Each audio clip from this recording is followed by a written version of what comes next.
I wrote Edward Albee a letter. I looked him up in the phone book and he was listed.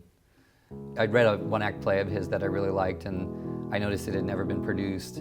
And I wrote him to ask him if he would let me produce it and be in it, because why does an actor ever produce a play except to give themselves a part? I said, oh, by the way, I'm in Brian Friel's Lovers on East 4th Street. You should come and check it out.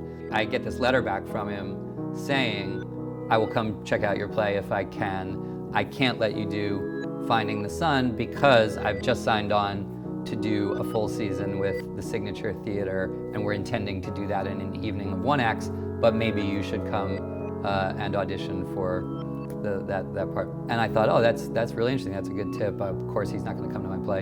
And then one night I came out at the end of my show, and the producer of the show said, this is Edward Albee. Edward liked the play. He had seen me in enough to suggest to Jim that I should audition for the Signature season. As it turned out, I didn't get in the play that I had wanted to get into, but Jim and Edward wanted me to be in a new play that he was writing for that season called Fragments, and Jim directed that play. It was really a dream because I got to work with Edward and Jim.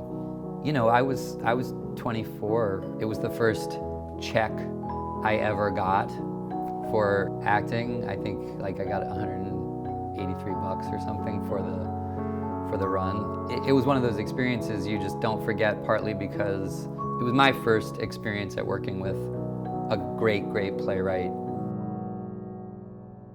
was amazing to see a writer like Edward, who anybody would venerate, you know, and probably tell him that what he's done is great. And he was constantly rewriting it, and he and Jim were throwing parts of it out and all this stuff. And it was a wonderful creative experience.